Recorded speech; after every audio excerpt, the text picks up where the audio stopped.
I'm just going to give you just some basic tips, really beginner friendly, so it's easily understandable to anybody, no matter where you are in your knowledge with credit repair. So yeah, let's get started.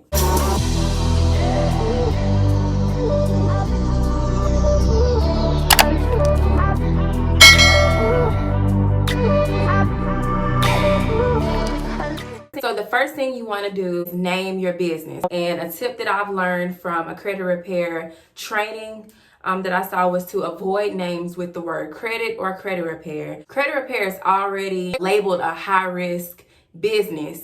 So you may possibly have problems with getting a business bank account if your business name has something with credit in it. So the next thing you want to do is register your name. So to make sure that your name is available, what you want to do is check with the Secretary of State. You usually could just type in Secretary of State and then whatever state that you're in, and it will take you to their website, and you can just search the search on the website, however it is on your site for your state, to see if your name that you have in mind is available. And if it is, go ahead and register your name. And your next step would be to file for either a corporation or a LLC for your business with the Secretary of State. Whichever one you choose is completely up to you. I'm not going to dive into the differences between the two because, like I said, I want to keep this like one of those introductory videos that's really basic for everyone to understand. So now that you got your name, now that you filed your corporation or LLC with the Secretary of State, the next thing you would do is set up an EIN number. You would do that by visiting irs.gov. It's free. It's absolutely no charge. So if you end up on a website that is asking for money to get a EIN number, you need to get out of that or get off of that website to avoid any type of scams or anyone pretending to be someone from the IRS, because it's completely free. Save the document once you complete that form online for your records, because I don't believe you get another copy from the IRS, and I think it says that on the document. So keep that safe, don't lose it, because you'll need that for like the next steps that I'm going to tell you about. So in some states, they require something called a Surety Bond. Go to bondexpress.com to see if your state is listed as one of the required states. So yeah, now that you got everything squared away business-wise, you got your documents, your formation documents, you got your EIN number, you got your name registered and all that, you want to go ahead and get a business bank account. So you could do so by either going online or visiting a local branch. Now that you got your bank account squared away, you'll need something called a merchant account. And what this does is this allows you to be able to charge your clients by credit card. Like, you'll be able to accept credit card payments. It will also allow you to be able to process payments automatically. Now, because credit repair is a high risk business, it's best that, like, when you're looking for merchant accounts, that you look for merchant accounts who are in the know that you are doing credit repair and they're okay with it. Some merchant companies, certain businesses do not want to conduct businesses with credit repair businesses because of the risk. Before I move on to the next thing, I know some of you may say, well, what if I don't want to do credit card payments, or what if I want to accept cash? What if I want to accept any other form of payment, PayPal, Cash App, things like that? So I want to say this. On PayPal's policy and on Cash App's policy, as far as business, they don't allow credit repair. That's why I also said with the name, you have to be kind of, with your name, you have to be really strategic. Like, it could be a credit repair business without you putting credit or credit repair in the business. It could be finance something or whatever. I've seen instances where they will shut down your accounts. Like, they will just stop to where you're not able to receive payments, because you're doing credit repair, and they don't want to do business with credit repair people. So this is one of those things where, I want you to do the right thing, but I also want you to do what's convenient for you. Starting off, as long as you get, your business and everything registered, if you want to do things that way, You know, it's completely up to you how you want to accept your payments. Like, I can't tell you. You have to do what's cost efficient for you, because I don't want business to get extremely expensive starting off when you don't even have the clientele yet to keep up with the monthly expenses that are going to come from having a merchant account. You have to do what's best for you. As far as pricing, with credit repair, you cannot charge up front. Meaning that you cannot charge before any services are done. So if you want to give like a consultation or something like that, and you know, then you want to charge for the consultation as a service rendered, then you can do that. Now, consultations don't always have to be something that is charged. You can actually just do that as, you know, you get free consultation, you know. But it's completely up to you. Consultations can range from nothing to up to $100. And then you determine your monthly fee, whether or not, you know, you have to figure out what's affordable, you know, like give them a good affordable monthly fee. Don't hit them over the head right off the top, but then at the end of the day, this is the business for you. So make sure that whatever you're charging, you are you're providing great customer service, you're communicating effectively, you know what I mean, and they're getting their money's worth, basically.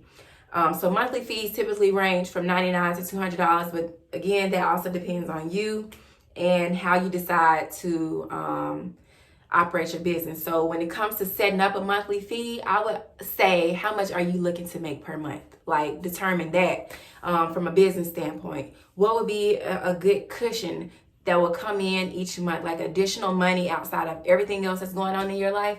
Would an extra $500 suffice? If you only have 5 clients a month, we're getting, you know, charging them $99 a month. Would that help you? You know, like, determine that way as far as pricing. Like, you can start there. Next, software. Okay, with software, I do highly recommend software, and I highly recommend credit repair. I highly recommend that Southern accent coming out. Credit Repair Cloud. And I was in the beginning accepting clients. Credit Repair Cloud was phenomenal. They have built-in letters. They have a built-in automation system. It automatically pulls in the reports each month, so you don't have to manually do that. You don't have to wait on the client to give you the credit reports as they come in. They have great training as far as like getting certified, and as far as just learning the dispute process and the different laws. I can't really speak on anything else because I haven't tried anything else, but that was a really good software. It is kind of pricey. I think the lowest one was probably like $179 or something like that per month. That's why I also want to stress that when you're first starting out, and you don't really have a clientele built, I don't think it's necessary to get software unless you have the monthly, you know, the budget to do so without it causing any, you know, tension anywhere else. You're not, you know, not paying a bill to do this, you know. But if, you know, you have a good amount of clients already, and what they're paying monthly can cover the monthly fee, by all means, get the software. Or if you can afford to, then go ahead and do it if it fits within your monthly expenses. But if not, this is what I would do if you were just manually doing it. You're just starting out. You probably only have like 2 to 3 clients. Do everything manually. Write the dispute letters manually. Get their login information to a credit monitoring site. Make sure they have a tri-merge credit monitoring site, so you're not having to go, you know, and go log in here. No, you need everything on one site. Smart Credit is amazing. That way you can compare, you know, all 3 bureaus. You can see everything in one setting. But just make that a part of your process if you have to do everything manually until you can get software. Make it to where when they sign up with you that they have to have a credit monitoring service, you know, that you have access to. And if you don't want to be fooling with logging in and all that type of stuff, and you're more of a hands-on person, you want to do things, then you have to make sure that they're forwarding their credit reports to you. Any type of correspondence that they get from the credit bureaus, you have to make sure that they're sending it to you. When mailing dispute letters on behalf of your client, so you're gonna write and type the dispute letters as if the client was writing them. So you would not put your information on the dispute letter anywhere, on the envelope or nothing like that. It is the client's responsibility to forward all correspondence to you from the credit bureaus. If you use the software, the client would have to upload their documents, through the software. But if you're doing things manually, the client will either have to forward it to your mailing address, and I would get a P.O. box if I were you, because you don't want to be working with all different people, who have your direct home address. So it would definitely be wise to get a P.O. box for your business for this specific reason. So, it's a lot of paperwork when you do it that way, opposed to just having a software where everything is automated. It could get it can get very cluttery, if that's a word, with all the different paperwork, and you have to be very mindful that this is sensitive information. So you need a filing cabinet, with a lock on it to put these people's information in there if you're not going to get the software. All right, starting a website.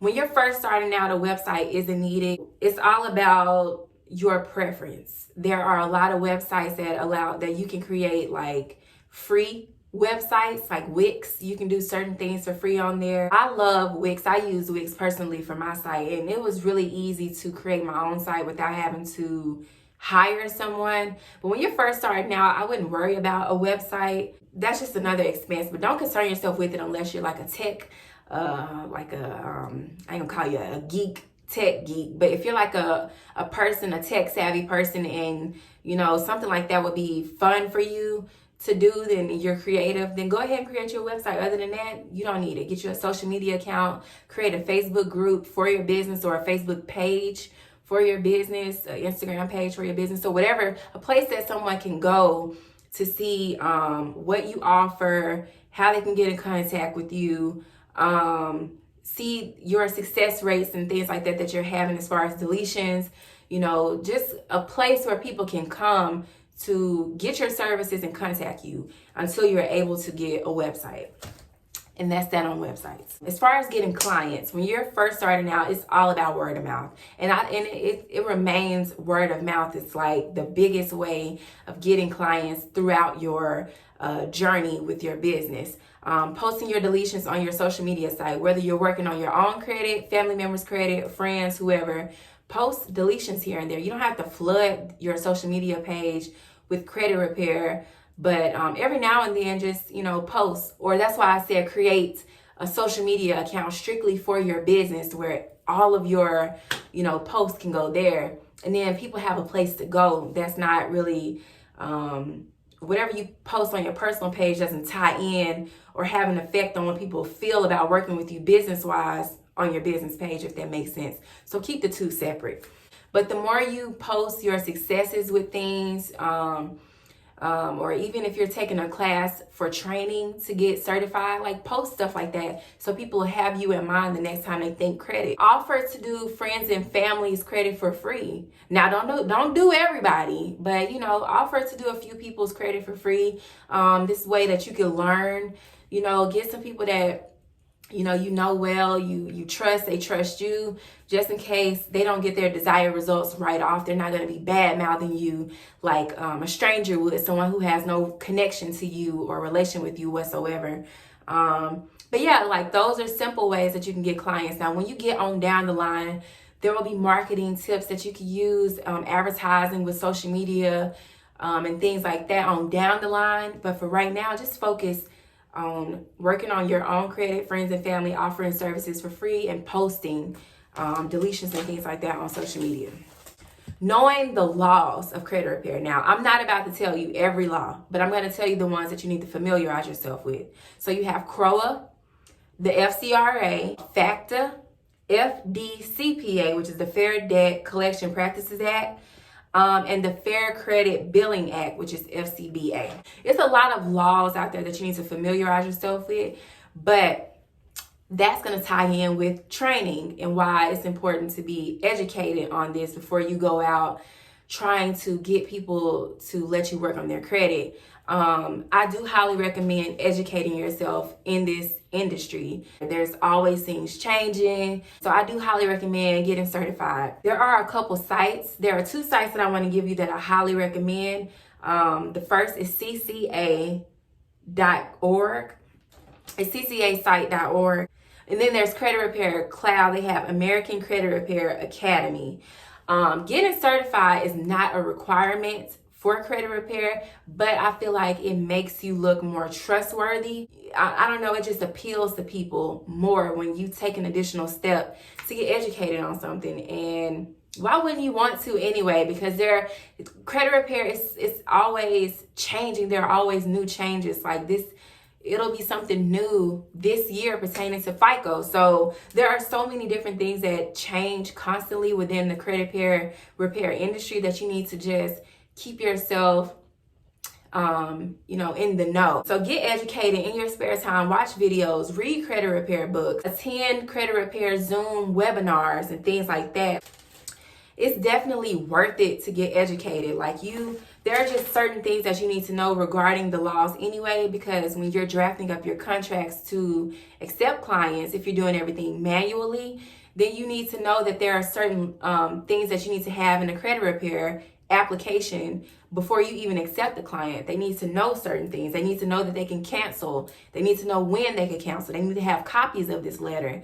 They need to have the FCRA laws within the contract. So that's why it's important for you to get educated on these laws. And Credit Repair Cloud gives you a thorough breakdown of the laws, and they give you like the booklets and things like that. You get so much stuff when you become like a partner with them, or not even a partner, but you use their software and get certified with them. You get a lot of information. So definitely check that out. And I'm not affiliated with them by any way. It doesn't help me to promote them, but I just wanted to tell you like a good software to use. All right, so y'all, if there is something that I left out in the midst of me editing my video, I will have noticed it. It's so much to say, but I try to keep my videos like at a certain, time limit, because I know y'all's attention span. Like, I know it. Not only do I see it in my analytics in the background, but I know it because I'm the same way. I put something on to watch. Next thing you know, I'm eating and my TV on, and then my YouTube just playing on my phone. So I like to keep my videos at a certain amount of time, and I don't want to overwhelm y'all with information. So definitely expect the part 2 or not. I don't know. I'll put it here if you're gonna get a part 2 to this video. Anyways, I don't want to ramble. That's not my style. Like this video if you like it. Leave a comment if you have questions. Definitely subscribe if you're liking the vibes. I ain't wear this shirt for that. That just came. Anyway. Okay. Y'all have a great day, and I will see y'all on Thursday. All right. Peace. No, that is definitely not peace. That is 3. All right, bye, y'all. This is too much.